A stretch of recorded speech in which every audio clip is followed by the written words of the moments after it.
نحمده ونصلي على رسوله الكريم اما بعد فاعوذ بالله من الشيطان الرجيم بسم الله الرحمن الرحيم رب اشرح لي صدري ويسر لي امري واحلل عقدة من لساني يفقهوا قولي۔ سب سے پہلے ان طالبات کو، ان خواتین کو مبارکباد پیش کرتی ہوں جن کی زندگی میں آج یہ لمحہ آیا ہے کہ اللہ سبحانہ وتعالیٰ کا کلام یعنی قرآن مجید انہوں نے مکمل کر لیا ہے۔ اس کے ساتھ ہی ان کی استاد کو بھی مبارکباد پیش کرتی ہوں اور اللہ تعالیٰ سے دعا کرتی ہوں کہ اللہ تعالیٰ ان کی کوششوں کو کامیاب فرمائے اور اس میں برکت پیدا کرے۔ حقیقت یہ ہے کہ قرآن پاک وہ نعمت ہے کہ جس کے مقابل اور کوئی چیز نہیں۔ اللہ سبحانہ وتعالیٰ فرماتے ہیں قُلْ بِفَضْلِ اللَّهِ وَبِرَحْمَتِهِ فَبِذَلِكَ فَلْيَفْرَحُوا هُوَ خَيْرٌ مِّمَّا يَجْمَعُونَ۔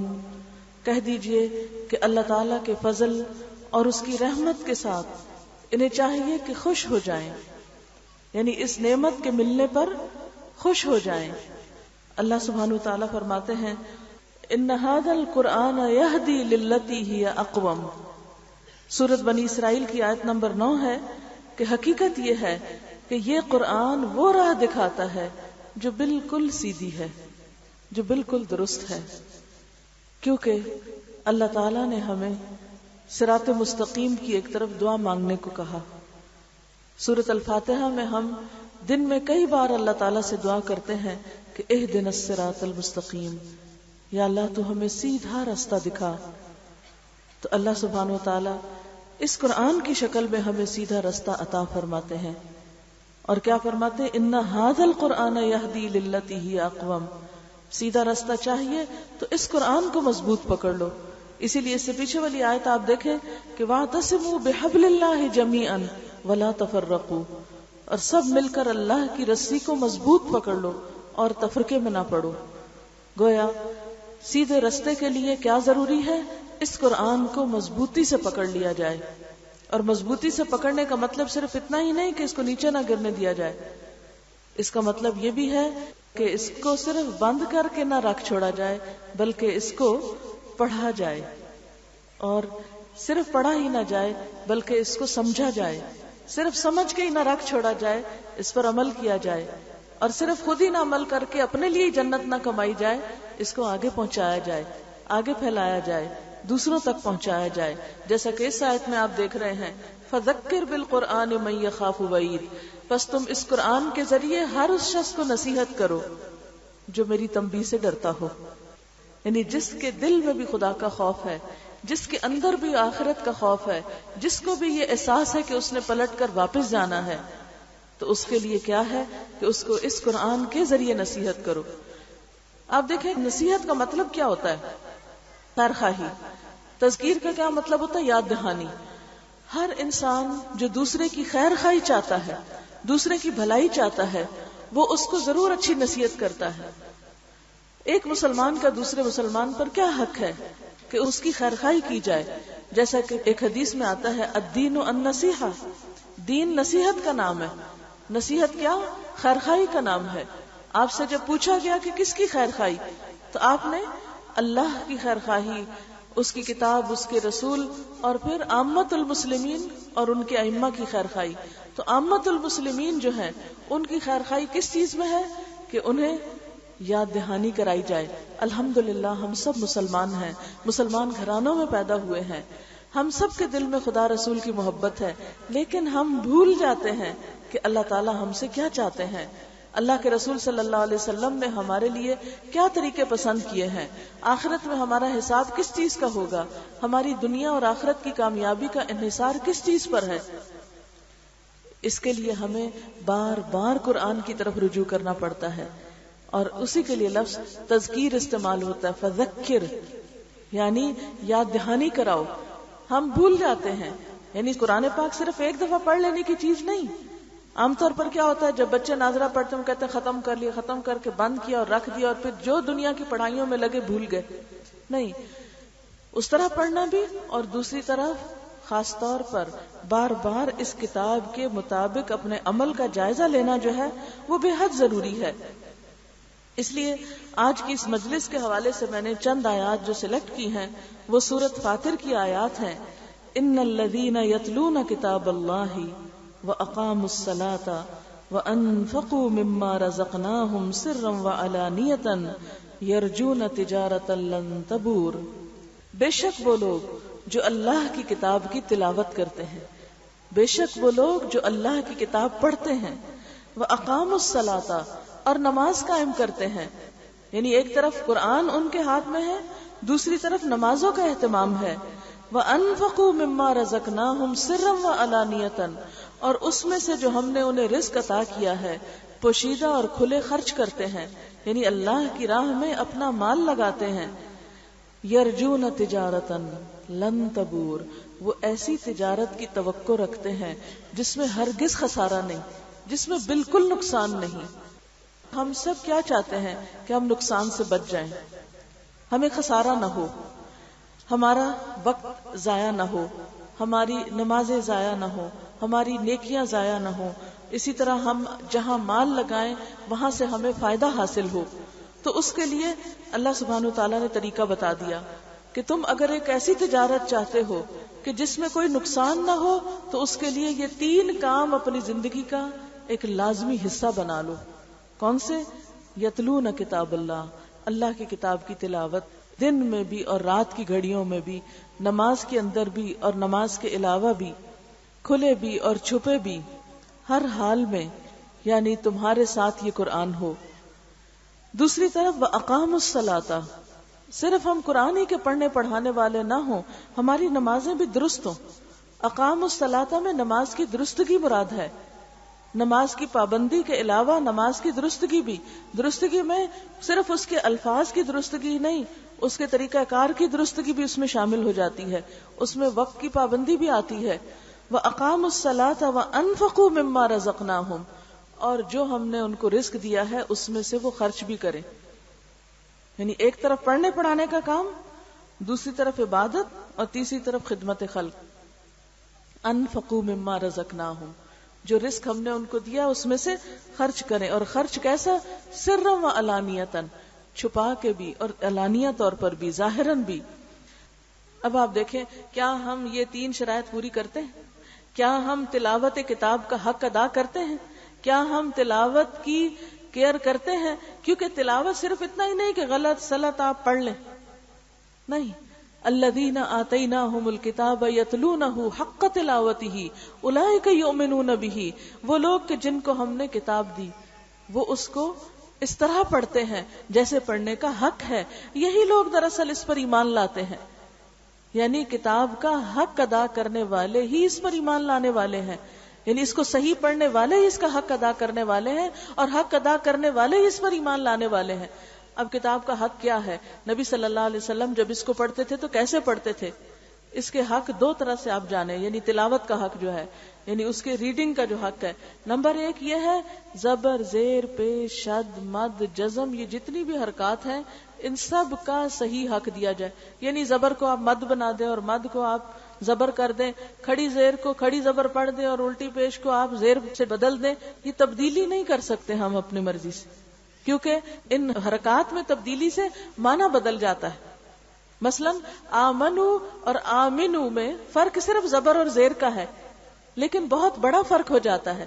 آمنو کا مطلب ہوتا ہے وہ ایمان لائے اور آمنو کا مطلب ہے ایمان لے آؤ. ہو گیا نا فرق؟ ایمان لے آؤ اور ایمان لے آئے، دونوں میں فرق ہو گیا. فرق ہے زبر اور زیر کا. قرآن کا مطلب بدل جاتا ہے اگر ہم زبر زیر میں غلطی کرتے ہیں. اس کی بہت سی مثالیں، اس وقت اتنا وقت نہیں کہ میں لمبی چوڑی مثالوں سے آپ کو بات سمجھاؤں. تو تلاوت کے حق میں پہلی چیز کیا ہے کہ جب پڑھیں تو ہماری عام غلطی پاکستانی لوگوں کی قرآن پڑھنے کی کیا ہوتی ہے کہ وہ زبر جہاں پڑھنی ہوتی ہے وہاں کھڑی زبر پڑھ جاتے ہیں، جہاں لمبا نہیں کرنا ہوتا وہاں لمبا کر جاتے ہیں، اور جہاں لمبا کرنا ہوتا ہے وہاں اس کو چھوٹا پڑھ جاتے ہیں. اور دوسری چیز جو ہے وہ حروف کے صحیح مخارج ادا کرنا ہے. یعنی اپنی حد تک کوشش کرنی چاہیے، کیونکہ قرآن عربی زبان میں نازل ہوا ہے تو عربی انداز اور عربی لہجہ بھی اختیار کرنا چاہیے. اور اس کا بہترین طریقہ کیا ہے کہ عرب قاریوں کی کیسٹ سنیں. پہلے زمانے میں تو لوگوں کے لیے مشکل تھا کہ کسی دوسرے ملک میں رہتے ہوئے عرب ملک میں جائیں اور وہاں کسی عرب استاد کے پاس بیٹھ کے عربی لہجہ اختیار کریں. آج کے دور میں تو الحمدللہ یہ چیز مشکل نہیں رہی. گھر گھر میں قرآن کی کیسٹس ہونی چاہیے. اب دیکھیں کہ ہم میں سے کوئی گھر ایسا نہیں جس میں گانوں کی کیسٹیں نہ ہو. کوئی گاڑی ایسی نہیں نظر آتی کہ جہاں پر گانوں کی کیسٹیں نہ ہو.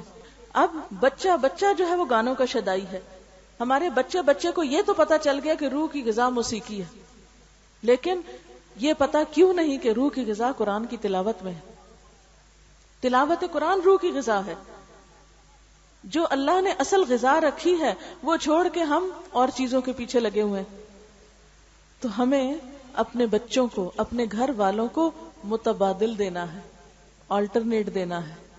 جو موسیقی روح کی غذا بنائی ہوئی ہے اس کے بدلے میں دوسری کیسٹوں سے ریپلیس کرنا ہے. قرآن پاک کی خوبصورت قراءات جو ہیں ان کا ذوق پیدا کریں اپنے گھروں کے اندر، اپنے بچوں کے اندر. جہاں وہ اپنا لگاتے ہیں وہاں آپ صبح فجر کے وقت ان کے اٹھنے سے پہلے قرآن پاک کی تلاوت گھر میں لگائیں. اس طرح پورے گھر میں تلاوت گونجے کہ ساروں کے کان میں پڑ جائے. یہ ماں ہی کرتی ہے نا، ماں نہیں کرے گی تو کون کرے گا؟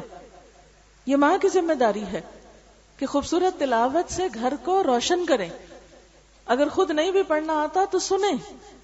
اگر ہم گرمیوں میں ایک سوٹ کم خریدیں تو ایک پورا قرآن کا سیٹ ہم خرید سکتے ہیں. کوئی بات نہیں، 2-3 جوڑوں میں بھی گزارا ہو سکتا ہے. میں قدرت اللہ شہاب کی ایک کہانی پڑھ رہی تھی، ماں جی، تو اس میں انہوں نے اپنی ماں کا لکھا ہوا تھا کہ ان کے پاس زندگی میں صرف 3 جوڑے ہوتے تھے. ایک جوڑا وہ پہنتی تھی، ایک دھو کے تکیے کے نیچے رکھ دیتی تھی کہ استری ہو جائے. تیسرا جو ہوتا تھا وہ دھونے کے لیے تیار ہوتا تھا، میلا جو اتارا وہ ہوتا. اور اگر کبھی چوتھا ان کا اضافہ ہو جاتا تو وہ اس میں سے پھر ایک کسی کو صدقہ کر دیتی تھی، کسی اور کو دے ڈالتی تھی. وہ کہتے ہیں کہ ساری زندگی انہوں نے سوٹ کیس بنایا ہی نہیں، انہیں ضرورت ہی نہیں پڑی سوٹ کیس کی. گزر گئی نا ان کی زندگی بھی. اور بچے ایسے تو نہیں تھے کہ قابل نہیں تھے، بہت قابل بچے پیدا کیے. تو ایسا نہیں ہے کہ عورت کے اندر اگر سادگی ہوگی تو بچے جو ہیں وہ بگڑ جائیں گے، یا بچے جو ہیں ان کے اندر کوئی قابلیت نہیں ہوگی.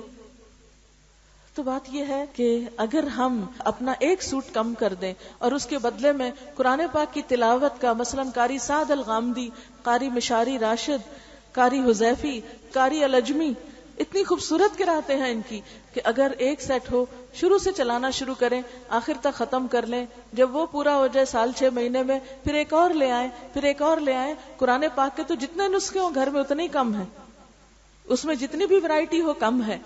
لیکن اپنے گھر والوں کو، اپنے بچوں کو، اپنے دوستوں کو آلٹرنیٹ دیں، متبادل دیں، روح کی حقیقی غذا دیں، تاکہ ان کے بے قرار روحوں کو قرار آ جائے، بے سکون دلوں کو سکون آ جائے. لہذا ان الذین یتلون کتاب اللہ، یقیناً وہ لوگ جو کتاب اللہ کی تلاوت کرتے ہیں. اگر صحیح نہیں پڑھنا آتا تو سن سن کے ٹھیک کر لیں. بعض اوقات بڑے ہو جاتے ہیں نا انسان، تو شرم آتی ہے ان کو کہ اب کس کے پاس جائیں. کوئی کہے گا اتنی بڑی ہوگی اور ابھی قرآن نہیں ٹھیک پڑھنا آتا. ڈر کے مارے کسی کو سناتے نہیں، شرم کے مارے کسی کو بتاتے نہیں. کوئی بات نہیں، خود سن سن کے اپنے آپ کو درست کریں. ایک چیز اگر آپ کئی دفعہ سنیں گے تو آپ کی ٹھیک ہو جائے گی. ہمارے پاس ایک بچی آئی جس کو بالکل الف بے نہیں آتی تھی. اس نے قرآن پاک کا قاعدہ پڑھنا شروع کیا، اس کے ساتھ سورۃ البقرہ کو 250 دفعہ سنا. اس نے ایک دفعہ پڑھتی پورا ختم کر لیتی، پھر لگ جاتی، پھر لگ جاتی. اب اتنا خوبصورت قرآن پڑھتی ہے کہ اچھے بھلے پڑھے لکھے لوگ بھی اس طرح نہ پڑھ سکیں. کیا ہے؟ چند مہینوں کی پریکٹس ہے. کر کے تو دیکھیں، لگا کے تو دیکھیں. جب کچن میں کام کرتے ہیں اس وقت لگا لیں، جب ڈسٹنگ کر رہے ہوتے ہیں اس وقت گھر میں لگا لیں. دن میں کتنے گھنٹے ایسے ہوتے ہیں جب مائیں اکیلی گھر میں کام کر رہی ہوتی ہیں، کوئی بوریت بھی نہیں ہوگی، شیطان بھی پاس نہیں پھٹکے گا، گھر میں رحمت اور برکت بھی ہوگی، اور قرآن کی اصلاح بھی ہوگی. آپ کو جو غلط پڑھنا ہے وہ صحیح بھی ہو جائے گا. ایک استاد آپ کو گھر کے اندر مل جائے گا. ایک بچہ کیسے بولنا سیکھتا ہے؟ سن سن کے بولنا سیکھتا ہے. قرآن کو بھی خوب سنیے، اتنا سنیے، اتنا سنیے کہ دلوں کے اندر اتر جائے. کیونکہ وہ دل جس کے اندر قرآن نہیں، اجڑے ہوئے گھر کی طرح ہے، ویران گھر ہے، ڈپریشن کا مارا ہے، بے سکون دل ہے. لیکن جس دل میں قرآن آ جاتا ہے پھر بڑے سے بڑا غم بھی اس شخص کو پریشان نہیں کرتا، تو بڑے سے بڑی تکلیف بھی اس کے لیے ہلکی ہو جاتی ہے، کیونکہ اس کا رب اس کے ساتھ ہے، اس کا کلام اس کے اندر ہے. اس دل کے اندر ایمان خوبصورتی سے اپنے قدم جما لیتا ہے. صحابہ کرام کے ایمان کا حال قرآن نے یہی بیان کیا. وَلَكِنْ حَبَّبَ إِلَيْكُمُ الْإِيمَانَ وَزَيَّنَهُ فِي قُلُوبِكُمْ. اس نے ایمان کو تمہارے دلوں کے لیے محبوب کر دیا اور اسے تمہارے دلوں میں سجا دیا. زَيَّنَهُ فِي قُلُوبِكُمْ. ایمان دل میں جب سج جاتا ہے، جب خوبصورتی کے ساتھ ڈیکوریٹ ہو جاتا ہے، تو پھر کسی اور چیز کے لیے اس میں جگہ نہیں رہتی. نہ حسد، نہ بخل، نہ کسی کی نفرت، اور نہ کسی سے بدگمانی، اور نہ ہی کچھ اور، اس لیے کہ وہاں تو کچھ اور سجا ہوا ہے. ایمان سجا ہوا ہے، ایمان دل کو لگ گیا ہے، اس نے اپنا ڈیرا جما لیا ہے. لہٰذا دلوں کے اندر ایک اور ہی حسن پیدا ہو جاتا ہے. دل جب خوبصورت ہوتا ہے تو انسان کی گفتگو بھی خوبصورت ہونے لگتی ہے. جب دل خوبصورت ہوتا ہے تو معاملہ بھی خوبصورت ہونے لگتا ہے. اگر دل میں بدگمانی اور حسد بھرا ہوا ہو تو معاملہ کبھی ٹھیک نہیں ہو سکتا. تو یہ اسی وقت ہو سکتا ہے جب قرآن دلوں کے اندر اترتا ہے اور ایمان دلوں کے اندر قدم جماتا ہے. تو ان الذین یتلون کتاب اللہ واقاموا الصلاۃ. اقاموا الصلاۃ میں بھی آپ دیکھیں کہ نبی صلی اللہ علیہ وسلم صرف 5 نمازیں نہیں پڑھتے تھے. ہمارے لیے تو 5 نمازیں بھاری ہیں. آپ 5 نمازوں کے علاوہ تہجد میں آدھی رات کھڑے رہتے تھے. اتنا کھڑے رہتے تھے کہ آپ کے قدم سوج جاتے تھے. ایک ایک رکعت میں بعضوں کا سورۃ البقرہ، آل عمران اور النساء تک پڑھ جاتے تھے. اور پھر صرف تہجد کی نماز نہیں، پھر اشراق کی نماز، چاشت کی نماز، پھر اسی طرح جمعے کے دن جمعے کی نماز. پھر کوئی مشکل آتی، تکلیف آتی، سورج گرہن ہوتا، چاند گرہن ہوتا تو فوراً نماز. بارش نہ برستی، قحط سالی ہوتی تو نماز، بارش زیادہ برس جاتی تو نماز. پھر اسی طرح اگر بادل اور آندھی آتی تو نماز، کوئی فوت ہو جاتا تو نماز، خوشی کا موقع ہوتا نماز، عیدین کے موقع پہ نماز، ہر موقع پہ. حدیث میں آتا ہے اذا حزبہ امر فزع الی الصلاۃ. جب آپ کو کوئی چیز غمگین کرتی فوراً نماز کی طرف دوڑتے. سب سے پہلے نماز کا سہارا لیتے کیونکہ اللہ کا حکم یہی ہے واستعینوا بالصبر والصلاۃ کہ مدد مانگو صبر اور نماز کے ساتھ. آج ہم انسانوں پر ڈیپینڈ کرتے ہیں، انسانوں کا سہارا لیتے ہیں، لیکن نبی صلی اللہ علیہ وسلم کا طریقہ کیا تھا؟ ہر چیز میں اللہ سے مدد، اور اللہ سے مدد میں سب سے پہلی چیز نماز. خوشی میں بھی نماز، غم میں بھی نماز، شکرانے کی بھی نماز، حاجت کی بھی نماز. کوئی مشکل پیش آتی، کوئی مشورہ لینا ہوتا تو اللہ سے لیتے. استخارے کی نماز. کتنی نمازیں ہیں جو آپ صلی اللہ علیہ وسلم پڑھتے تھے. اس لیے ان الذین یتلون کتاب اللہ واقاموا الصلاۃ وانفقوا مما رزقناہم سرا وعلانیہ. اور وہ خرچ کریں اللہ کے راستے میں جو ہم نے ان کو رزق دیا ہے. یہ رزق جو ہے نا اللہ کا ہے، مال اللہ کا ہے، اولاد اللہ کی ہے. ہم عام طور پر کیا کہتے رہتے ہیں؟ میرا بچہ، میری بچی. لیکن آپ نے بزرگوں سے سنا ہوگا وہ ہمیشہ کیا کہتے ہیں؟ اللہ کا مال، اللہ کی امانت. وہ ان چیزوں کو اپنا نہیں کہتے. جب ہم ان چیزوں کو اپنی ملکیت بنا لیتے ہیں نا، پھر جب ہاتھ سے جاتی ہے تو ہمیں دکھ بھی بڑا ہوتا ہے کہ میری چیز چلی گئی. لیکن جب کہتے ہیں نا اللہ کا مال، تو جب اللہ کا مال تھا، جیسے اس صحابیہ نے حضرت ام سلیم کے بارے میں آتا ہے کہ جب ان کا بیٹا فوت ہو گیا تو انہوں نے اپنے شوہر کو کس طرح اطلاع دی، کیسے بتایا. کسی کی امانت اگر تمہیں دینی پڑے تو کیسے دو گے؟ تو اس نے کہا کہ خوشی سے دوں گا. کہا وہ اللہ کی امانت تھی ہمارے پاس، اللہ نے واپس لے لی. تمہارا بیٹا فوت ہو گیا، وہ ہمارا نہیں تھا، وہ تو اللہ کا مال تھا. اگر اللہ کا مال تھا تو اللہ کا حق ہے جب چاہے واپس لے لے. ہم کسی بھی عزیز دوست رشتہ دار کے فوت ہونے پر حد سے زیادہ غم کیوں مناتے ہیں؟ غم منانا جائز ہے، غم میں کوئی حرج نہیں، لیکن حد سے زیادہ غم منانا جو ہے یہ نقصان دہ ہے اپنے لیے بھی اور اللہ تعالیٰ کو بھی ناراض کرتا ہے کہ ہم راضی ہی نہیں ہیں اللہ کے فیصلے پر، اور ہمارا شکوہ ختم ہی نہیں ہوتا کہ ہمارے ساتھ یہ کیوں ہو گیا. بعض اوقات ایسا ہوتا ہے نا، کسی کا بچہ فوت ہو جاتا ہے یا کسی کا کوئی عزیز پیارا یا کوئی ایسا جس کے اوپر وہ سارا گھرانہ ڈیپینڈ کرتا ہے، تو وہ بڑے اللہ سے ناراض ہو جاتے ہیں، اجر بھی گنواتے ہیں اور اللہ تعالیٰ کی ناراضگی آخرت میں بھی مول لیتے ہیں. اور نہ دنیا رہی نہ آخرت کی. دنیا کا تو نقصان ہوا ہی ہوا، آخرت بھی برباد کر لی. تو یہ سب کچھ کیوں ہوتا ہے؟ غلط سوچ کا نتیجہ ہے، منفی سوچ کا نتیجہ ہے. یہ سب کچھ جب ہمارا ہے نہیں تو اس کے چھننے اور جانے کا پھر غم کیسا؟ جب کوئی فوت ہوتا ہے تو ہم کیا کہتے ہیں؟ انا للہ و انا الیہ راجعون. وہ کیا، ہم تو خود بھی اللہ کے ہیں. یہ جسم ہمارا نہیں، یہ زبان ہماری نہیں، یہ جو علم ہے ہمارے پاس وہ ہمارا نہیں. کچھ بھی جو ہمارے پاس ہے وہ ہمارا نہیں، یہ تو وقتی طور پر ہمیں بطور امانت ملا ہے. لِيَبْلُوَكُمْ أَيُّكُمْ أَحْسَنُ عَمَلًا. یہ سب کچھ تو اس لیے ہمیں دیا گیا ہے کہ وہ آزما کے دیکھ رہا ہے کہ تم میں ان سے اچھے کام کون لیتا ہے، ان چیزوں کو اچھے راستے میں کون استعمال کرتا ہے. آپ دیکھیں اللہ نے ہمیں آنکھیں دی ہیں، اللہ نے زبان دی، اللہ نے آوازیں دی، اللہ نے حلق دیا، اللہ نے دماغ دیا، اللہ نے طاقت دی، اللہ نے بولنا سکھایا. الرحمن علم القرآن، قرآن کو اس نے ہمارے لیے آسان کیا. پھر اس کے باوجود ہم قرآن نہ پڑھیں تو بڑی بدبختی کیا ہوگی پھر. اور اگر پڑھیں تو اللہ پر احسان نہیں. ان الذین یتلون کتاب اللہ واقاموا الصلاۃ. یہ زندگی کس نے دی؟ آخر کیوں نہ پڑھے نماز؟ دنیا میں آتے ہیں تو اذان دی جاتی ہے کان میں، جاتے ہیں تو نماز جنازہ پڑھی جاتی ہے، تو پھر بیچ کی زندگی میں نماز نہیں پڑھیں گے؟ کیا جواب دیں گے؟ سب سے پہلا سوال تو نماز ہی کا ہوگا، سب سے پہلی پوچھ تو اسی کے بارے میں ہوگی. آخر کیا مشکل ہے ہمارے اندر؟ کیوں نہیں دل چاہتا؟ یہ دل سخت ہو گیا ہے نا، دل سخت ہو گیا. اور دل کی سختی بدقسمتی کی علامت ہوتی ہے، انسان کی بدبختی ہوتی ہے. رو کر اللہ سے دعا مانگنی چاہیے اگر نماز کو دل نہ چاہے، اگر نماز کی طرف رجوع کرنے کو دل نہ مانے.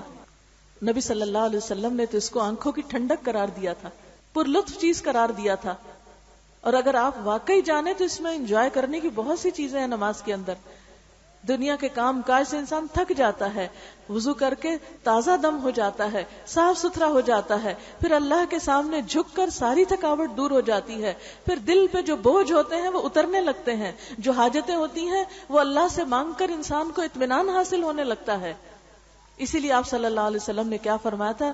جعلت قرۃ عینی فی الصلاۃ. میری آنکھوں کی ٹھنڈک نماز میں رکھ دی گئی ہے. اقم الصلاۃ یا بلال ارحنا بہا. حضرت بلال سے فرماتے بلال نماز قائم کرو، یعنی آزان دو اور ہمیں اس سے راحت پہنچاؤ. یہ تو شیطان ہے جو آزان کی آواز سن کے بھاگنے لگتا ہے، اور پھر یہ شیطان کی شاگردی ہے، اور شیطان کے پیچھے چلنا ہے کہ آزان کی آواز سے دل گھبرائے اور اپنے لیے ایک مصیبت سمجھی جائے کہ او ہو پھر آزان ہوگی پھر نماز پڑھیں.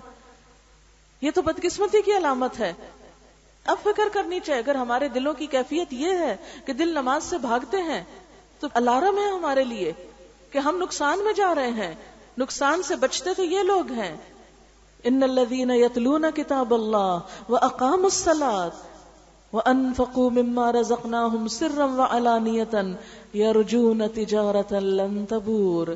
یہ ہیں جو تجارت کے امیدوار ہیں جس میں ہرگز خسارہ نہ ہوگا، جس میں کوئی نقصان نہیں، جس میں کوئی پریشانی کی بات نہیں، جس میں کسی بھی قسم کا کوئی بھی انسان کا نقصان نہ ہوگا. جو وقت اس کے پڑھنے میں لگاؤ گے، جو صلاحیت اس میں خرچ کرو گے، جو ٹائم اس میں لگاؤ گے، جو مال اپنا اللہ کے راستے میں لگاؤ گے، اس کے بدلے میں کہیں بھی کوئی نقصان نہ ہوگا. آپ صلی اللہ علیہ وسلم کو سب سے زیادہ جو چیز پسند تھی وہ کسی کو کچھ دینا تھا. کبھی آپ ہدیے کے نام پہ دیتے، کبھی آپ عطیے کے نام پہ دیتے، کبھی آپ ہبہ کے نام پہ دیتے، کبھی آپ صدقے کے نام پہ دیتے، کبھی آپ زکوٰۃ کے نام پہ دیتے. ہر موقع پر آپ دینے ہی والے تھے. آپ نے فرمایا کہ دینے والا ہاتھ لینے والے ہاتھ سے بہتر ہے، اوپر والا ہاتھ نیچے والے ہاتھ سے بہتر ہے. یعنی لینے والا جو ہے اس کے مقابلے میں دینے والا جو ہے اس کی زیادہ فضیلت ہے. اب یہ آپ دیکھیے کہ آپ صلی اللہ علیہ وسلم کی زندگی میں کچھ بھی جب ان کے پاس آتا تھا تو وہ ہمیشہ اپنی ذات پر دوسروں کو ترجیح دیتے تھے. اور بعض اوقات اگر کسی سے کوئی چیز خریدتے تھے، یعنی لینا دینا صرف یہی نہیں ہوتا کہ کوئی شادی بیاہ ہو تو آپ کسی کے ساتھ کوئی لینا دینا کر لیں، اس کو تحفہ تحائف دے دیں، یا کوئی حج کر کے آیا ہے تو اس طرح لینا دینا کر لیں جسے ہم نے عام طور پر لینے دینے کا مطلب سمجھا ہوا ہے. نہیں، جہاں بھی جس کی جو ضرورت ہو، کوئی اپنا ہو یا پرایا ہو، جو انسان کے بس میں، استطاعت میں اور توفیق میں ہو، خواہ وہ کسی کو کھانا کھلانا ہو، یا کسی کو کپڑا پہنانا ہو، یا کسی کی تعلیم کا بندوبست ہو، یا فی سبیل اللہ کوئی کام ہو، اللہ کے دین کی تبلیغ کے لیے ہو، کوئی بھی چیز جو ہو وہ سب اس میں شامل ہو جاتی ہیں. اسی لیے ہم دیکھتے ہیں کہ آپ صلی اللہ علیہ وسلم مختلف مواقع پر مختلف طریقوں سے خرچ کرتے تھے. مثلا سب سے زیادہ آپ کی بخشش جو تھی وہ لونڈی غلاموں پر تھی. یعنی جو سب سے زیادہ غریب اور فقیر قسم کے لوگ تھے، جو سب سے زیادہ محتاج لوگ تھے، ان کا آپ بہت زیادہ خیال رکھا کرتے تھے. پھر اسی طرح ہم دیکھتے ہیں کہ آپ صلی اللہ علیہ وسلم جب کسی سے کوئی چیز خریدتے تھے تو اس کو جو بدلے میں قیمت دیتے تھے وہ اس کے حق سے زیادہ دیتے تھے. ہمارا حال کیا ہوتا ہے؟ ہم کم کرا کرا کے اور اس میں بھی خاص طور پر کہاں زیادہ کم کراتے ہیں؟ جو غریب لوگ ہوتے ہیں، جو ریڑھی ٹھیلے والے ہوتے ہیں، انہی سے ہی کم کراتے ہیں. اگر کسی بڑی سے بڑے سٹور یا دکان میں چلے جائیں تو وہاں تو پھر ہم شرما جاتے ہیں کہ وہ کہیں گے اتنے بڑی دکان پہ آئی اور یہ پیسے کم کرا رہی. وہاں تو ہم اپنی شان اور آن کے خلاف سمجھتے ہیں اس بات کو. وہاں تو فخریہ طور پر بھی زیادہ قیمت دے دیتے ہیں. لیکن بچت کہاں کرتے ہیں؟ جمعہ بازار میں. کہ جو بےچارے پہلے ہی غریب ہیں، جن کے پاس پہلے ہی کچھ نہیں ہے، جنہوں نے ساری دہاڑی میں کچھ 100-200 ہی کمانا ہے، کبھی کسی رکشے پہ بیٹھے یا کسی ٹیکسی پہ بیٹھے تو اس کے ساتھ بہت زیادہ بھاؤ تاؤ کرتے ہیں. اب ایک ٹیکسی چلانے والا سارے دن میں زیادہ زیادہ کیا کما لے گا؟ اس وقت ہمیں اس کا میٹر چلتا دیکھ کے بڑی پریشانی ہوتی ہے کہ ہمارے پیسے زیادہ لگ رہے ہیں. حالانکہ وہی پیسے ہم کہیں بھی ایسے ہی، اتنے پیسے تو بچے لے جائیں اسکول میں کنٹین کے لیے، اس وقت کوئی پریشانی ہمیں نہیں ہوتی. ہم کہتے ہیں ہمارے اپنے ہیں. نہیں، اصل بات یہ ہے کہ مومن کا جو مال ہے وہ اس کا اپنا نہیں ہے، وہ اس کے پاس اللہ کی امانت ہے، اور اسے اس جگہ خرچ کرنا ہے جہاں اللہ کی رضا ہے. تو اللہ کی رضا کیا ہے؟ کمزور طبقات پہ خرچ کرنے میں. نبی صلی اللہ علیہ وسلم خرید و فروخت میں بڑے آسان تھے. اور جیسا کہ آپ صلی اللہ علیہ وسلم نے فرمایا، کیا میں تمہیں نہ بتاؤں اس شخص کے بارے میں کہ جس پر آگ حرام ہے، یا وہ آگ پر حرام ہے، یعنی فائر پروف ہے، اس پہ آگ اثر نہیں کرے گی. کل قریب ہین لین سہل، ہر وہ شخص جو قریب ہے، ہر وہ شخص جو قریب ہے، ہین جو عاجزی کرنے والا ہے، لین نرمی کرنے والا ہے، سہل آسان ہے، یعنی جس سے معاملہ کرنا آسان ہے، مشکل نہیں ہے. اب اس میں آپ دیکھیں کلو قریب، جو لوگوں کی اذیتوں اور تکلیفوں کے باوجود ان کے بیچ میں رہتا ہے. ہمارا حال کیا ہوتا ہے؟ ذرا ہمیں کوئی کسی سے اختلاف ہو جائے، ذرا کوئی کسی سے موڈ آف ہو جائے، ذرا کوئی کسی کی بات پسند نہ آئے، کوئی چیز ہماری مرضی کے خلاف جائے تو ہم سب سے پہلے کیا سوچتے ہیں؟ اس سے تو بولنا ہی نہیں، اس سے تو تعلق ہی نہیں قائم رکھنا. بعض اوقات لوگ خون کے رشتے تک کاٹ کے رکھ دیتے ہیں چھوٹی چھوٹی باتوں کے اوپر، چھوٹی چھوٹی مرضی کے خلاف کام ہونے پر. لیکن آپ نے فرمایا وہ مومن زیادہ بہتر ہے جو لوگوں کی طرف سے پہنچنے والی تکلیفوں کے باوجود ان کے بیچ میں گھل مل کے رہتا ہے. یعنی بات بات پہ وہ موڈ آف کر کے ناراض ہو کے کئی دن ایسا نہیں کہ شکل ہی نہیں دکھاتا. یعنی بعض لوگوں کی عادت ہوتی ہے نا، چھوٹی سی بات ان کی مرضی کے خلاف ہے، بس موڈ آف کر لیا، بول چال چھوڑ دی، جا کے کسی اور کمرے میں بیٹھ گئے، کنارہ کشی کر لی کہ میں تو آج کے بعد اس کے گھر نہیں جاؤں گی. یعنی ان کے اندر لوگوں کے قریب آنے کا نہ کوئی شوق ہوتا، نہ ہی ان کو کوئی ڈھنگ آتا، نہ ہی ان کے اندر اخلاق ہوتا ہے. تو کلو قریب ہین کہتے ہیں عاجزی والا. عاجزی کس طرح؟ جیسے عباد الرحمن کی پہلی صفت بتائی گئی، وعباد الرحمن الذین یمشون علی الارض ہونا، اور رحمان کے بندے تو وہ ہوتے ہیں جو زمین پر عاجزی سے چلتے ہیں، نرمی کے ساتھ چلتے ہیں، پاؤں مار مار کے تکبر کے ساتھ نہیں چلتے. تو عاجز مزاج بندہ وہ ہوتا ہے جس کے اندر تکبر نہ ہو، جس کے پاس بہت کچھ بھی ہو مگر وہ اپنے آپ کو بڑی چیز نہ سمجھے. اور آپ دیکھیں گے کہ انسان کی چال جو ہوتی ہے وہ انسان کے اخلاق اور انسان کی شخصیت کو پوری طرح اجاگر کر دیتی ہے. تو اللہ تعالیٰ نے اپنے پیارے بندوں کی صفات میں سے پہلی صفت کیا بتائی؟ کہ ان کی چال میں بھی عاجزی اور نرمی ہوتی ہے. وعباد الرحمن الذین یمشون علی الارض ہونا وَإِذَا خَاطَبَهُمُ الْجَاهِلُونَ قَالُوا سَلَامًا، اور جب ناسمجھ لوگ ان سے بات کرتے ہیں اور کوئی اکھڑ پن کا مظاہرہ کر جاتے ہیں یا بحث مباحثہ شروع کر دیتے ہیں تو وہ جواب میں ان کی سطح پہ نہیں اتر آتے، یعنی بے وقوفوں کے ساتھ بے وقوف نہیں بن جاتے، بلکہ کیا کرتے ہیں؟ وہ اپنے اخلاق پہ قائم رہتے ہیں. وہ کہہ دیتے ہیں اچھا تم کو سلام ہو، ان سے قطع تعلقی بھی نہیں کرتے، لیکن احسن طریقے سے وَاهْجُرْهُمْ هَجْرًا جَمِيلًا کا رویہ اختیار کرتے ہیں کہ جس میں الگ ہونے میں بھی ان کی ایک خوبصورتی ہوتی ہے. تو کل قریب ہین لین کہتے ہیں نرم مزاج کو، جس کے اندر جھکنا ہو. جیسے امام عموماً جب صف بنواتے ہیں تو اس کو کیا کہتے ہیں؟ لینو فی ایدی اخوانکم، اپنے بھائیوں کے ہاتھوں میں نرم پڑ جاؤ. یعنی صفیں ملانے میں اور صفیں جوڑنے میں تم کیا نہ کرو؟ اکڑ کا مظاہرہ نہ کرو. مسلم کی جو ایک شناخت ہے وہ کیا دی گئی کہ مسلمان ایک عاجز مزاج بندہ ہوتا ہے کہ جس طرف اس کو کوئی موڑے مڑ جاتا ہے. یعنی وہ دوسروں کے آگے اکڑ کا مظاہرہ نہیں کرتا کہ نہیں میں نہ سنوں، میں نہ مانوں، ہاں میں تمہاری طرف توجہ نہ دوں. نہیں، وہ دوسروں کی طرف توجہ دینے والا اور ان کی بات سن لینے والا اور ان کی بات مان لینے والا ہوتا ہے. کل قریب ہین لین سہل، اس کے ساتھ معاملہ کرنا آسان ہوتا ہے، مشکل نہیں ہوتا ہے. بعض لوگوں کے ساتھ معاملہ کرنا بہت مشکل ہوتا ہے، کہتے ہیں ڈیفیکلٹ پرسن ہے، بہت ڈیفیکلٹ ہے، ہم نہیں اس سے بات کر سکتے، جاؤ تم ہی اس سے بات کرو، ہماری نہیں وہ سنے گا، ہماری نہیں وہ مانے گا. تو یہ جو سختی ہے مزاج کی، یہ انتہائی ناپسندیدہ چیز ہے. آپ دیکھیں کہ قرآن پاک سورۃ بنی اسرائیل میں یہ ایک آیت آتی ہے، اس کا مفہوم یہ ہے کہ بعض اوقات جب کوئی رشتہ دار آپ سے کسی ایسی چیز کا تقاضا کرتے ہیں کہ جو آپ کے بس میں نہیں ہوتی ان کو دینی، مثلا کوئی مال مانگ بیٹھتے ہیں، کوئی قرضہ مانگنے آ جاتے ہیں، فَإِمَّا تُعْرِضَنَّ عَنْهُمْ ابْتِغَاءَ رَبِّكَ فَقُلْ لَهُمْ قَوْلًا مَيْسُورًا، کہ جب تمہیں ان سے اعراض برتنا ہو تو تم کیا کرو کہ ابھی تم اپنے رب کی طرف سے رزق کے امیدوار ہو، ابھی تمہارے پاس اتنا نہیں کہ تم دوسروں کو دے سکو، تو پھر کیا کرو، قُلْ لَهُمْ قَوْلًا مَيْسُورًا، ان کے ساتھ آسان بات کرو، ان کے ساتھ نرمی سے بات کرو. یعنی مثلاً آپ کے پاس کوئی حاجت لے کر آیا اور آپ کے بس میں نہیں اس کی حاجت پورا کرنا، تو آپ سختی سے مت جھٹکو. نبی صلی اللہ علیہ وسلم کی بخشش میں کیا آتا تھا کہ وہ کبھی کسی سوالی کے سوال کو رد نہیں کرتے تھے، نو نہیں کہتے تھے. اگر آپ کے اپنے پاس نہیں ہوتا تھا تو کسی سے لے کر دے دیتے تھے. بعض اوقات ایسا بھی ہوتا ہے نا کہ کوئی آیا بھوکا ہے، پیاسا ہے، کوئی ضرورت مند ہے، اور آپ کہتے ہیں کہ ہمارے پاس کچھ ہے ہی نہیں کہ ہم تم کو دیں. تو ایسی صورت میں آپ کا طریقہ کیا ہوتا تھا کہ آپ کسی اور سے سفارش کر دیتے تھے، کسی اور سے دلوا دیا کرتے تھے. پھر اسی طرح بعض اوقات آپ صلی اللہ علیہ وسلم اگر کسی سے قرضہ لیتے تو واپس دیتے وقت اصل سے زیادہ لوٹاتے تھے، احسان کا رویہ اختیار کرتے تھے. اچھا، ہمیں جب کسی کی کوئی چیز لوٹانی پڑے یا واپس کرنی پڑے تو ہم کہتے ہیں کہ ساری نہ ہی جائے، تو زیادہ نہ کہیں چلی جائے. ناپ تول میں کتنا یعنی پیمانہ فرق پھر ہونے لگتا ہے لوگوں کا.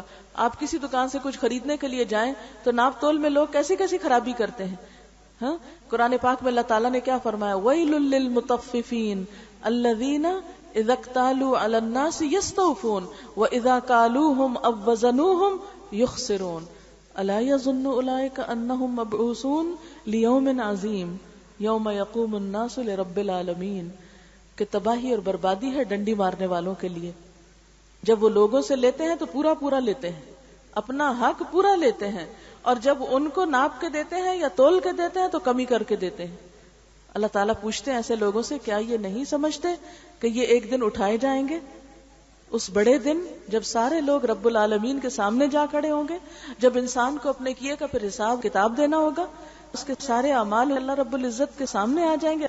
تو بات یہ ہے کہ انسان جب کسی کے ساتھ لین دین کا معاملہ کرے تو اس میں اس کو فیئر ہونا چاہیے. الدین المعاملہ، الدین المعاملہ، دین معاملہ کرنے کا نام ہے. کسی انسان کی دینداری صرف اس سے نہیں پتا چلے گی کہ وہ شخص اپنی نمازوں میں کیسا ہے. نمازیں تو اس کے اپنے لیے ہیں، یا اس کی تلاوت قرآن کیسی ہے وہ تو پڑھتا ہے اپنے ثواب کے لیے. ہاں، یہ جو تیسرا حصہ ہے وَأَنفَقُوا مِمَّا رَزَقْنَاهُمْ سِرًّا وَعَلَانِيَةً، یہ معاملہ کرنے پر مبنی ہے کہ جب کسی کے ساتھ لین دین کا معاملہ کرتا ہے، کسی کی ذات پہ خرچ کرنے کی باری آتی ہے تو اس وقت اس کا رویہ کیا ہوتا ہے. تو سب سے بڑھ کر خوبصورت معاملہ رسول اللہ صلی اللہ علیہ وسلم کا معاملہ ہوتا تھا کہ جب دینے کی باری آتی تو ہمیشہ حق سے زیادہ دیتے، لینے کی باری آتی تو اس میں درگزر سے کام لیتے. اسی لیے ہم دیکھتے ہیں کہ ایک مرتبہ آپ صلی اللہ علیہ وسلم نے حضرت جابر سے ایک اونٹ خریدا. آپ نے جب اونٹ خریدا، وہ اونٹ جو تھا وہ بیچارہ چل چل کے سفروں کا مارا ہوا تھا، بڑا ہی درماندہ تھا. اب کوئی اسے خریدنے والا نہیں تھا. آپ نے دیکھا کہ جابر کو ضرورت ہے تو آپ نے اس سے کہا کہ تم مجھے بیچ دو. آپ نے اس سے اونٹ لے لیا، لیکن ساتھ ہی یہ کہا کہ دیکھو میں اس کی قیمت تمہیں مدینہ پہنچ کے دوں گا. سفر میں معاملہ کیا. جب آپ صلی اللہ علیہ وسلم مدینہ پہنچے تو جابر جو تھے وہ آ گئے. آپ کو محسوس ہو گیا کہ جابر رقم لینے کے لیے آئے ہیں، تو آپ نے جابر کو رقم دی، اور جب جابر اٹھ کے جانے لگے تو کہنے لگے جاتے ہوئے اپنا اونٹ بھی ساتھ لیتے جانا. یعنی قیمت بھی دی اور اونٹ بھی ساتھ واپس کر دیا. اس سے بڑھ کر خوبصورت معاملہ کسی کا ہو سکتا؟ ہم نے کبھی زندگی میں ایک دفعہ ایسا احسان کسی پر کیا ہو؟ ہم اس اخلاق سے واقف ہی نہیں ہیں جو ہمارے پیارے رسول صلی اللہ علیہ وسلم کا تھا.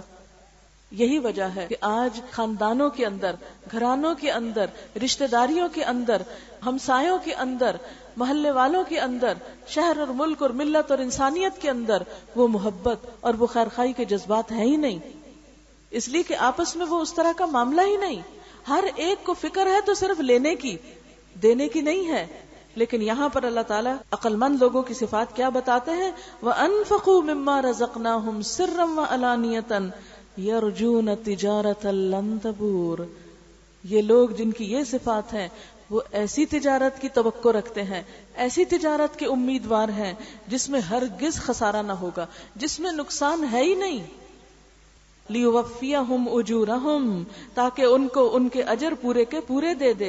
وَيَزِيدَهُمْ مِنْ فَضْلِهِ، اور ان کو اپنے فضل سے زیادہ عطا کرے. یعنی اللہ تعالیٰ ایسے لوگوں کا حق صرف ان کے اعمال کے بدلے کا ہی طور پر نہیں دے گا، بلکہ اللہ تعالیٰ ان کو ان کے کام سے زیادہ بدلہ دے گا. ایک حرف پڑھنے کا ایک گناہ ہی نہیں، ایک حرف پڑھنے پر ایک نیکی نہیں، ایک حرف پڑھنے پہ 10 نیکیاں ملتی ہیں. یزیدہم من فضل، یہ اللہ کا فضل ہے جو اتنی قدردانی کرتا ہے کہ الف لام میم اگر کہیں تو 3 نہیں 30 نیکیاں ملتی ہیں.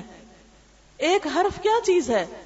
الف کہیں لام کہیں کیا چیز ہے؟ لام کچھ نہیں، لیکن ایک حرف پڑھنے کا اتنا اجر، اتنا ثواب. اور پھر اسی طرح نماز کا بدلہ، پھر اسی طرح مال خرچ کرنے میں تو آپ کو معلوم ہی ہے، 1 کے 10 تو کیا، 1 کے 700 گنا تک کا قرآن پاک میں ذکر آتا ہے. لِيُوَفِّيَهُمْ أُجُورَهُمْ، جو انہوں نے کیا وہ تو پورا ہی واپس کرنا ہے، اور صرف اتنا نہیں کرنا کیونکہ وہ تو بادشاہ کائنات ہے، اس کے تو خزانے اتنے وسیع ہیں کہ جس میں کوئی کمی ہے ہی نہیں. اگر وہ 1 پیسہ خرچ کرتا ہے تو اس کو 700 گنا تک بڑھا دیتا ہے. جیسا کہ سورۃ البقرہ میں آتا ہے کہ مثل الذین ينفقون اموالهم فی سبیل اللہ کمثل حبۃ انبتت 7 سنابل فی کل سنبلۃ 100 حبۃ، کہ ان لوگوں کی مثال جو اللہ کے راستے میں اپنا مال خرچ کرتے ہیں ایسے ہی ہے جیسے ایک دانہ ہو، جو دانہ بویا جائے تو اس سے 7 بالیاں اگے اور ہر بالی میں 100 دانے ہوں. اور اللہ تعالیٰ جس کے لیے چاہتا ہے اور زیادہ دگنا کر دیتا ہے، اور زیادہ بڑھا دیتا ہے. یعنی مال کا خرچ کرنا صرف 1 کے بدلے 1 نہیں، 10 تو منیمم ہے. اور 700 کا ذکر آتا ہے، اور 700 کے ذکر کے بعد فرمایا جس کے لیے جتنا چاہتا ہے بڑھا دیتا ہے. لِيُوَفِّيَهُمْ أُجُورَهُمْ وَيَزِيدَهُمْ مِنْ فَضْلِهِ، ان کی محنتوں کا صلہ بھی ان کو ملے اور اپنے فضل سے اللہ ان کو اور بھی عطا کرے. انہ غفور شکور، بے شک وہ بخشنے والا بھی ہے، قدردان بھی ہے. یہاں 2 صفات غفور اور شکور بیان ہوئی. غفور کس کے لیے ہے؟ کہ ان کاموں میں کوئی کمی بیشی ہو جائے تو معاف کر دے گا. مثلا قرآن پڑھنے کا ہم 100% حق تو نہیں دے سکتے. اب بچپن سے اگر عادت نہیں، جتنی محنت کریں کچھ نہ کچھ کمی تو رہ ہی جائے گی نا. اسی طرح معنی سے پڑھنا، سمجھنا، ادھر یاد کرتے ہیں ادھر بھول جاتے ہیں، ادھر پڑھتے ہیں ادھر پڑھاتے ہیں، ادھر کمی بیشی ہو جاتی ہے. نمازوں میں آپ دیکھیے کبھی وضو میں کمی بیشی ہو جاتی، کبھی ہم سے طہارت کا صحیح اہتمام نہیں ہوتا، کبھی اسی طرح نماز پڑھتے ہوئے بھول جاتے ہیں، پتہ نہیں 2 رکعتیں پڑھی ہیں کہ 3 پوری پڑھ لی ہیں، 4 پڑھی ہیں کہ 3 پڑھی ہیں. اکثر وسوسے کا شکار ہو جاتے ہیں. کبھی پڑھ کے شیطان خیال ڈالتا ہے پتہ نہیں تم صحیح طرح پاک بھی تھی کہ نہیں. کبھی لیٹ ہو جاتی ہے نماز، کبھی کسی طرح. تو اگر ہم نمازوں کو بھی دیکھیں تو ایک تو یہ کہ پڑھتے نہیں، اور جو پڑھتے ہیں وہ بھی اس کا پورا حق نہیں ادا کرتے. پھر یہ ہے کہ اگر پاکی بھی پوری ہے، رکعتیں بھی پوری ہیں، تو خشوع و خضوع پتہ نہیں کہاں غائب ہے. تو اللہ تعالیٰ نے تو وعدہ کیا نا ان سے فلاح کا جن کی نمازوں میں خشوع ہے. قد افلح المؤمنون الذین هم فی صلاتهم خاشعون، یقیناً فلاح پا گئے وہ مومن جو اپنی نمازوں میں خشوع اختیار کرتے ہیں، یعنی توجہ سے نمازیں پڑھتے ہیں، عاجزی سے نماز پڑھتے ہیں. اور اس کا بہترین طریقہ کیا ہے کہ نماز میں ادھر ادھر نہ دیکھا جائے. بہت سے لوگ شکایت کرتے ہیں نا نماز میں بڑے وسوسے آتے ہیں، تو اس کا حل کیا ہے؟ سامنے سجدے کی جگہ پر دیکھا جائے. دوسری بات یہ کہ ہلا جلا نہ جائے نماز میں. تیسری بات یہ ہے کہ اس کا معنی آنا چاہیے، جب مطلب نہیں آتا تو پھر بھی انسان کا دھیان نہیں لگتا. چوتھی بات یہ ہے کہ وقت پہ نماز پڑھی جائے. جب آپ دیر کرتے ہیں نا تو پھر جلد بازی کرتے ہیں کہ ہائے ہائے اور وقت جا رہا ہے جلدی سے نماز پڑھ لوں، یا یہ کہ بہت تھک کے پڑھتے ہیں تو تب یہ حال ہوتا ہے. افضل وقت میں، اول وقت میں نماز پڑھنے کو اسی لیے افضل قرار دیا گیا کہ اس میں انسان کی یکسوئی کا لیول اور اس میں انسان کا خشوع زیادہ ہوتا ہے. اور پھر اسی طرح نماز میں خشوع اس وقت آتا ہے جب ویسے بھی زندگی کے اندر خشوع ہو. وَإِنَّهَا لَكَبِيرَةٌ إِلَّا عَلَى الْخَاشِعِينَ، یہ نماز بڑی بھاری ہے، بڑی مشکل ہے، مگر خشوع کرنے والوں پہ، عاجزی کرنے والوں پہ، دب جانے والوں پہ یہ نہیں بھاری، جن کے اپنے اندر عاجزی ہے، جو دن میں کئی بار پکارتے ہیں اللہ اکبر اللہ اکبر، وہ اپنے آپ کو واقعی چھوٹا سمجھتے ہیں، وہ صرف اللہ کو بڑا سمجھتے ہیں. اور جو اپنے آپ کو بڑا سمجھتے ہیں پھر وہ اللہ کی بڑائی کے تو کھوکھلے نعرے ہی لگاتے رہتے ہیں. تو یہ جس کے اندر عاجزی ہوگی نا، جس کا دل جھکا ہوا ہے، جس کی سوچ کے اندر ایک ہمبلنس ہے، جو دوسروں کو اپنی ذات پہ ترجیح دیتا ہے، تو پھر اس کی نماز میں بھی وہی رنگ آتا ہے، نماز میں بھی ویسا ہی اثر آتا ہے، نماز میں بھی ویسا ہی لطف آتا ہے. کیونکہ نماز کیا ہے؟ ساری زندگی کا آئینہ ہی تو ہے. نماز میں کون سے خیال آتے ہیں؟ نماز میں کیا باتیں یاد آتی ہیں جو ہماری زندگی سے متعلق ہوتی ہیں، جو ہم کرتے رہتے ہیں، جو ہم نے کرنی ہوتی ہیں. تو اگر ہم عام زندگی میں اچھے کام کر رہے ہوں تو پھر یہ کیسے ہو سکتا ہے کہ نماز پہ کھڑے ہو کر ہمیں اچھے خیال نہ آئے، یا یہ ہے کہ پھر نماز میں دل ہی نہ لگے یا اس میں یکسوئی نہ ہو. تو یہ نماز تو ایک آئینہ ہے جو ہمیں دکھاتی ہے کہ تم کر کیا رہے، تمہاری عملی زندگی کیا. تو اس لیے لِيُوَفِّيَهُمْ أُجُورَهُمْ وَيَزِيدَهُمْ مِنْ فَضْلِهِ إِنَّهُ غَفُورٌ، غفور، بخشش فرمانے والا، معاف کر دینے والا، کمی کو تاہی کو. اسی طرح رزق کے خرچ کرنے میں بھی اب دیکھیں جیسے ہمارے اوپر زکوٰۃ فرض ہے، کیا ہم یقینی طور پہ کہہ سکتے ہیں کہ ہم نے جو زکوٰۃ تھی اس کا حق ادا کر دی؟ دے کے بھی لگتا ہے کہ حق نہیں ادا ہوا، کہیں کوئی کمی نہ رہ گئی ہو، کہیں کوئی بھول نہ ہو گئی ہو، کہیں کوئی ایسی چیز نہ ہو جو میرے علم میں ہی نہ ہو، ابھی پتہ ہی نہ چلی ہو کہ مجھے یہ بھی کرنی چاہیے تھی. تو وہ جو مال خرچ کرنے میں جو فرض درجے کا خرچ کرنا ہے، بعض اوقات اس میں بھی کمی کوتاہی ہو جاتی ہے، بعض اوقات اس کا بھی حساب کتاب پورا نہیں ہو پاتا. اسی طرح مومن کے مال میں صرف زکوٰۃ ہی نہیں ہے، مومن کے مال میں تو زکوٰۃ کے علاوہ بھی حق ہے. وفی اموالہم حق للسائل والمحروم، اور ان کے مالوں میں حق ہے، سوالی کا بھی حق ہے، محروم کا بھی حق ہے. جن کے پاس ہے ان کو بھی دینا، جن کے پاس نہیں ان کو بھی دینا. نبی صلی اللہ علیہ وسلم جب دوسروں کو دیتے تھے تو وہ یہ نہیں دیکھتے تھے کہ کوئی غریب ہو تو اسی کو دوں، وہ امیروں کو بھی دیتے تھے. مثال کے طور پر صفوان بن امیہ کو آپ نے 100 اونٹ دیے، پھر 100 دیے، پھر 100 دیے. ایک شخص آیا، اس نے دیکھا وادی میں آپ کھڑے تھے 2 پہاڑوں کے بیچ میں اور ساری وادی جانوروں سے بھری ہوئی تھی. اس نے دیکھے کہا آپ کو اتنا مال ملا ہے. آپ نے فرمایا تمہیں اچھا لگا ہے، جاؤ یہ سارا تمہارا ہے. وہ شخص حیران ہو گیا کہ محمد صلی اللہ علیہ وسلم اتنی بخشش کرتے ہیں، اتنا دیتے ہیں. وہ دوڑا ہوا اپنی قوم کے پاس گیا کہ لوگوں اسلام لے آؤ. محمد صلی اللہ علیہ وسلم اتنا دیتے ہیں کہ انہیں پھر دے کر فقر و فاقہ کا خوف نہیں رہتا. ان کو یہ فکر نہیں ہوتی کہ میں فقیر ہو جاؤں گا، میرا کیا بنے گا. عصر کی نماز پڑھائی آپ صلی اللہ علیہ وسلم نے، تیزی سے گھر کی طرف گئے، جلدی سے گئے اور واپس آئے. صحابہ کرام حیران ہو کے دیکھ رہے تھے کہ آپ اتنی جلدی جا کے کیوں آئے ہیں. تو آپ نے بتایا میرے گھر میں سونے کا ایک ٹکڑا رکھا ہوا تھا اور میں نہیں چاہتا تھا کہ وہ سونے کا ٹکڑا ہمارے گھر میں رات گزارے. میں چاہتا تھا کہ رات آنے سے پہلے ہی وہ اللہ کی راہ میں قربان کر دوں. اسی لیے ہم دیکھتے ہیں کہ حضرت عائشہ اور حضرت اسما رضی اللہ تعالی عنہا دونوں اللہ کے راستے میں مال خرچ کرتی ہیں. حضرت اسما کا طریقہ کیا تھا کہ جو ان کے پاس مال آتا وہ اس کو اکٹھا کرتی اور پھر اس کو دیتی، ایک اماؤنٹ ہو جاتی اور پھر اس کو دیتی. حضرت عائشہ کا طریقہ کیا تھا؟ جو آتا ساتھ ساتھ نکالتی چلی جاتی، جمع بھی نہیں کرتی تھی. یعنی وہ اثر جو نبی صلی اللہ علیہ وسلم کی ذات کا ان کے اندر پڑا، ان کے بھی اعمال ایسے ہی ہو گئے، صحابہ کرام کے اعمال بھی اسی طرح ہو گئے. آپ صلی اللہ علیہ وسلم جیسے فرمایا خسارے میں ہے مال والے سوائے ان کے جو دائیں بھی دیں اور بائیں بھی دیں، آگے بھی دیں اور پیچھے بھی دیں. تو بات یہ ہے ہم کہاں ہیں ان لوگوں میں سے کہ جن کے پاس ہے اور وہ چاروں طرف خرچ کر رہے ہوں، رشتہ داروں کو بھی دے رہے ہیں، غریبوں کو بھی دے رہے ہیں، دوستوں کو بھی دے رہے ہیں، امیروں کو بھی دے رہے ہیں، فقیروں کو بھی دے رہے ہیں، فی سبیل اللہ بھی دے رہے ہیں، ہر جگہ بھی دے رہے ہیں. ہم تو سوچنے لگ جاتے ہیں اچھا فلانا مستحق ہے تو اس کو کچھ دیں، نہیں ہے تو کچھ بھی نہ دیں. نہیں، آپ صلی اللہ علیہ وسلم ہر ایک کو دیتے تھے. وہ یہ نہیں دیکھتے تھے کہ کسی کے پاس ہے کہ نہیں ہے، انہیں اس سے ہوتا تھا کہ ہر ایک کا دل خوش کیا جائے. ایک شخص آیا، اس نے آپ کے جسم پر ایک چادر دیکھی، اس کو پسند آ گئی تو آپ نے فرمایا کہ تم اس کو لے لو. کسی اور نے دیکھا تو کہا تم نے اللہ کے رسول صلی اللہ علیہ وسلم کی چادر کیوں پسند کی؟ تمہیں نہیں پتا تھا کہ آپ کو اس وقت ضرورت تھی اور تم نے اس طرح کی بات کی، اور تمہیں پتا ہے کہ آپ کبھی کسی سوالی کو یا کسی بھی شخص کو خالی ہاتھ نہیں جانے دیتے. تو بات یہ ہے کہ آپ صلی اللہ علیہ وسلم صرف اس لیے نہیں دیتے تھے کہ کسی کو ضرورت ہے یا کوئی فقیر ہے یا اس کے پاس ہے نہیں، ہر ایک کو دیتے تھے. کسی کو آپ کے پاس رکھی ہوئی کوئی چیز پسند آتی تو اس کو دے ڈالتے تھے. اس کے برعکس ہم کیا کرتے ہیں؟ ہم سب کو بھی اپنی زندگی کا جائزہ لینا چاہیے. تو انہ غفور، نیک کام کرنے والوں کے لیے پھر وہ بھی بخشش فرمانے والا ہے. جو بے حساب خرچ کرتے ہیں اللہ کے راستے میں، پھر ان کے ساتھ بھی وہ بے حساب معاملہ کرتا ہے، ان کو بھی پھر وہ بے حساب اپنے راستے میں عطا کرتا ہے. انہ غفور شکور، شکور کا معنی ہے قدردان. وہ کسی کے ذرے برابر عمل کو بھی ضائع نہیں کرتا. من یعمل مثقال ذرۃ خیرا یرا، جو ذرے جتنی نیکی کرے گا وہ اس کو بھی اپنے سامنے دیکھ لے گا، اس کو بھی پائے گا. وہ اس کی بھی قدردانی کرتا ہے. وہ یہ نہیں دیکھتا کہ کسی نے کتنی بڑی نیکی کی، وہ یہ دیکھتا ہے کس نے کس حال میں کی. اگر کسی کے پاس تھوڑا سا بھی ہے اور تھوڑا سا بھی وہ فی سبیل اللہ دیتا ہے، مثلاً کھڑے ہو کے نماز نہیں پڑھ سکتا، بیٹھ کے پڑھ رہا ہے، مثلاً اگر وہ اٹک اٹک کے قرآن پڑھ رہا ہے تو اس کے لیے بھی اجر ہے. آپ کو وہ حدیث یاد ہوگی جس میں آپ صلی اللہ علیہ وسلم نے فرمایا والذی یقرأ القرآن ویتتعتع فیہ، وہ شخص جو قرآن پڑھتا ہے اور اس میں اٹکتا ہے، لہو اجران، اس کے لیے دوہرا اجر ہے، دگنا اجر ہے. اس لیے کہ اللہ محنت دیکھ رہا ہے، وہ بندے کی کوشش دیکھ رہا ہے. بعض اوقات ہم کہتے ہیں نا کیا کریں، اتنا پڑھتے ہیں نہیں سبق یاد ہوتا، تھک جاتے ہیں، پریشان ہو جاتے ہیں. نہیں، آپ کے لیے تو دوہرا اجر ہے.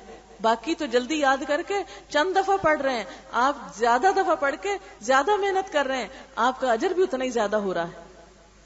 لہذا انہ غفور شکور، وہ بخشش فرمانے والا بھی ہے، بڑا قدردان بھی ہے. وہ اپنے بندے کی قدردانی کرتا ہے، وہ کسی کا بھی اجر ضائع نہیں کرتا. اور اس کے بعد کی آیات کا میں صرف ترجمہ کروں گی، انتہائی خوبصورت آیات ہیں. والذی اوحینا الیک من الکتاب هو الحق، اور وہ چیز جو ہم نے آپ کی طرف کتاب میں سے وحی کی وہ بالکل سچ ہے.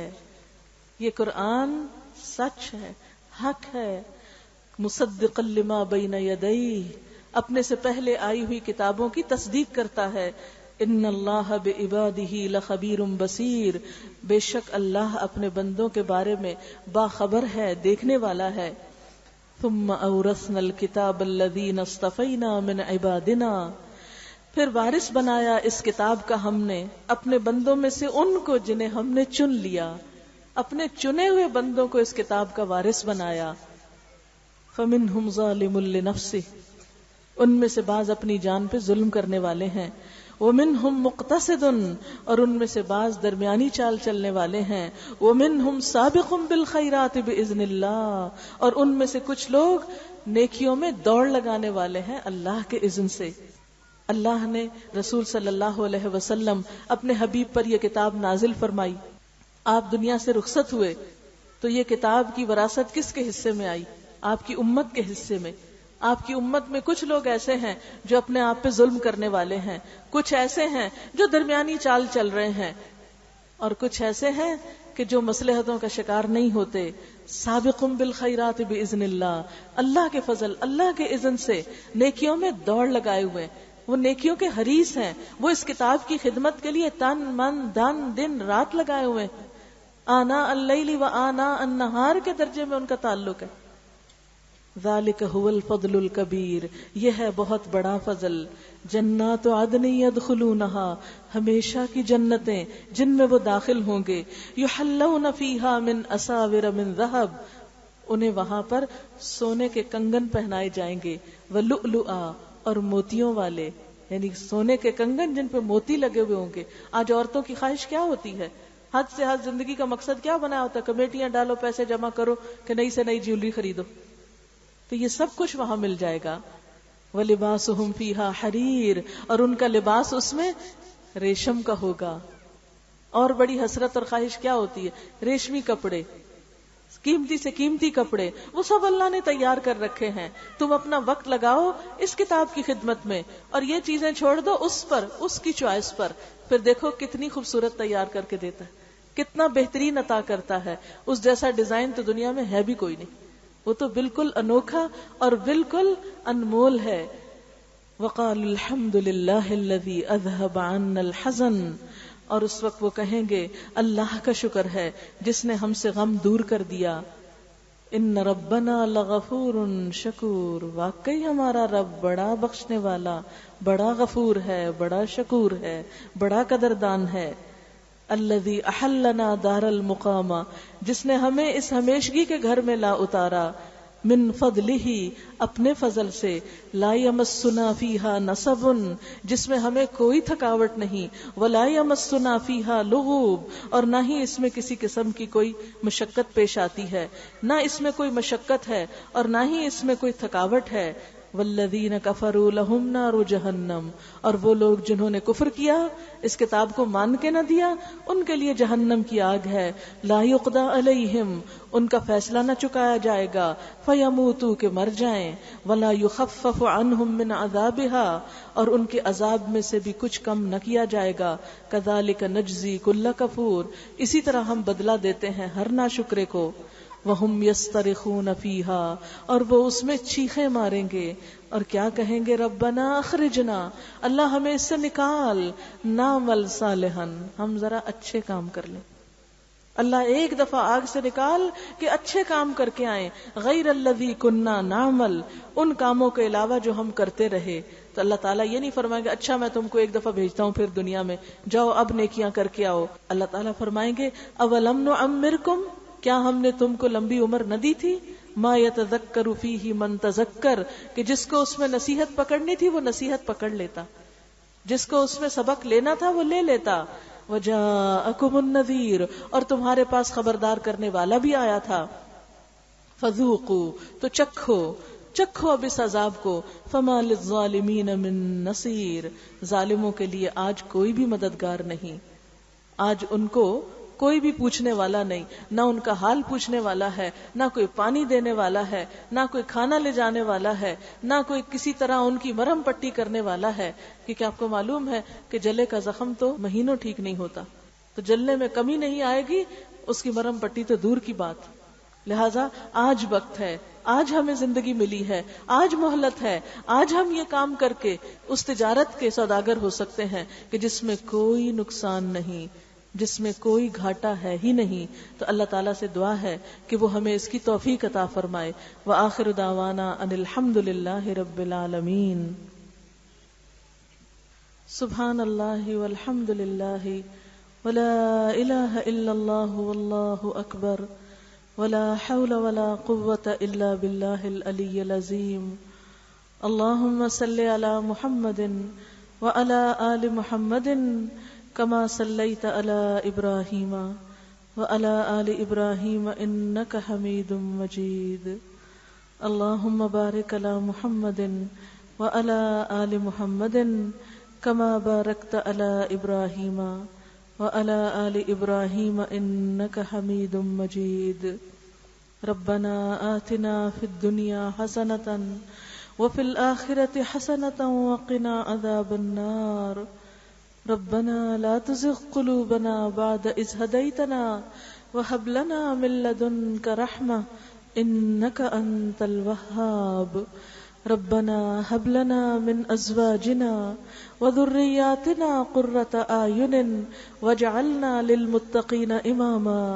يا حي يا قيوم برحمتك نستغيث، لا إله إلا أنت سبحانك سبحانك سبحانك انی کنت من الظالمین۔ لا الہ الا اللہ انت الحلیم الکریم، سبحان اللہ رب العرش العظیم، والحمد للہ رب العالمین۔ رب نسألک موجبات رحمتک وعزائم مغفرتک والغنیمة من كل بر والسلامة من كل اسم، لا تدع لنا ذنبا الا غفرته ولا ہما الا فرجته ولا حاجة هي لك رضا الا قضيتها يا ارحم الراحمین۔ یا اللہ پاک، یہ قرآن پاک جو مکمل ہوا ہے اپنی رحمت سے اسے قبول فرما، جنہوں نے اس کے پڑھانے پر محنت کی ہے ان کی محنت کو قبول فرما، انسان ہونے کے ناطے اگر کوئی بھول چوک ہو گئی ہو تو درگزر فرما۔ یا اللہ جنہوں نے پڑھا ہے انہیں اس پر عمل کی توفیق عطا فرما، اس پر استقامت نصیب فرما. یا اللہ اس قرآن کو ہمارے دلوں کی ٹھنڈک بنا دے، ہمارے سینوں کی بہار بنا دے، ہمارے دلوں کا نور بنا دے. یا اللہ تو ہماری آنکھیں، دل اور دماغ اس سے روشن کر دے. ہماری زندگی میں غموں اور تکلیفوں اور پریشانیوں کو دور کرنے کا اور ان کے مداوے کا ذریعہ بنا دے. یا اللہ ہمیں قرآن کی برکتوں اور رحمتوں سے مالا مال فرما دے. یا اللہ ہماری اولاد کو، ہمارے بچوں کو ہماری آنکھوں کی ٹھنڈک بنا دے. اللہ ہمیں سیدھے رستے پر چلا، اپنے پسندیدہ بندوں میں شامل کر لے. یا رب العالمین تیرے بندوں تک تیرا یہ پیغام ہم پہنچانے میں ہمارا حصہ بھی لکھ دے. یا اللہ یہ ساری مخلوق تیری ہے اور یہ قرآن بھی تیرا ہے. یا اللہ ایسے کاموں کی توفیق دے کہ تیرے بندوں تک یہ قرآن پہنچا سکیں. یا اللہ سب دکھیوں کے دکھ دور فرما دے. یا اللہ جو بے اولاد ہیں انہیں اولاد عطا فرما. یا اللہ جن بچیوں کی شادی نہیں ہوئی انہیں اچھے رشتے عطا فرما. یا اللہ جو اپنے بچوں کے لیے کسی بھی تکلیف میں مبتلا ہے، کسی بھی دکھ اور غم کا شکار ہے، یا اللہ تو اپنے اس قرآن کی برکت سے سب کے دکھ دور فرما. یا اللہ ہمارے والدین پر اپنی رحمت فرما، ان کے درجات بلند فرما. یا اللہ انہیں اپنی رحمتوں سے ڈھانپ لے. یا رب العالمین ہمارے صغیرہ کبیرہ گناہ معاف فرما دے. اس کام میں دن دگنی اور رات چوگنی ترقی عطا فرما. یا رب العالمین ہم سب کو صحت عطا فرما، جسمانی صحت، ذہنی صحت، روحانی صحت، جذباتی صحت. یا اللہ ہمارے اخلاق اچھے کر دے. یا اللہ ہمارے معاملات اچھے کر دے. یا اللہ ہمیں ایمان پر موت نصیب فرمانا، شہادت کی موت عطا فرمانا. یا رب العالمین ہمیں قبر کے عذاب سے بچا لینا، قرآن کو ہماری قبر کا ساتھی بنا دینا. یا اللہ حشر کے دن ہمیں اپنے عرش عظیم کے سائے تلے جگہ عطا فرمانا. یا رب العالمین تو ہمیں بے حساب بخش دینا. یا اللہ جنت الفردوس میں جگہ عطا فرمانا. یا اللہ اپنے نیک اور صالح بندوں کے ساتھ ملانا، نبی صلی اللہ علیہ وسلم کی رفاقت اور صحبت نصیب فرمانا. یا اللہ تو ہماری کوششوں کو قبول فرما، ہمارے گناہوں سے درگزر فرما. ربنا تقبل منا، ربنا تقبل منا. یا اللہ جتنے بھی لوگ آئے ہیں ان میں سے کوئی بھی محروم نہ جائے. یا اللہ کوئی بھی محروم نہ جائے.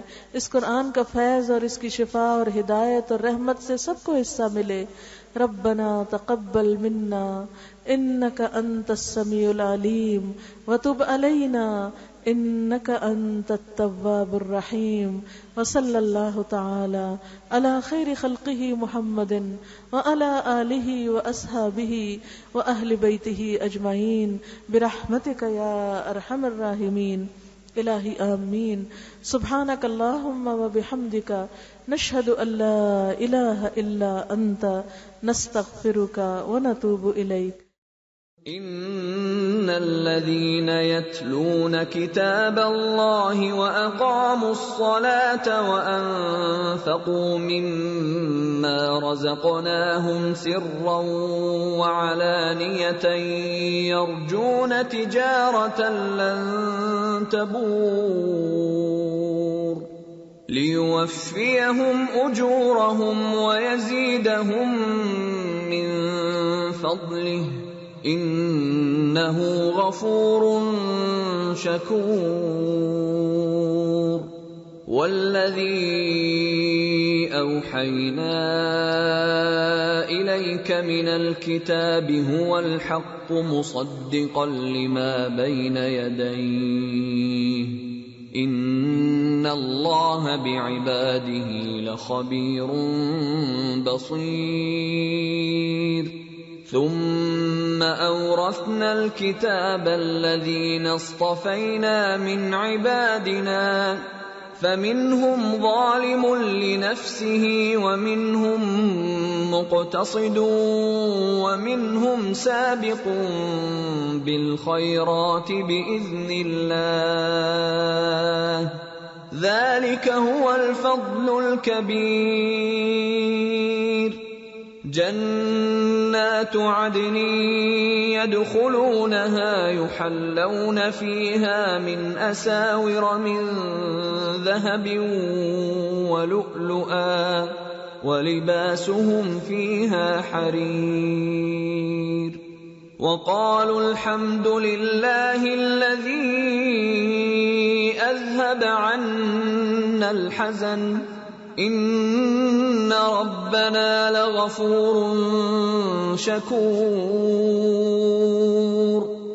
الذي أحلنا دار المقامة من فضله لا يمسنا فيها نصب ولا يمسنا فيها لغوب والذين كفروا لهم نار جهنم لا يقضى عليهم فيموتوا ولا يخفف عنهم من عذابها كذلك نجزي كل كفور وهم يصطرخون فيها ربنا أخرجنا نعمل صالحا غير الذي كنا نعمل أولم نعمركم ما يتذكر فيه من تذكر وجاءكم النذير فذوقوا فما للظالمين من نصير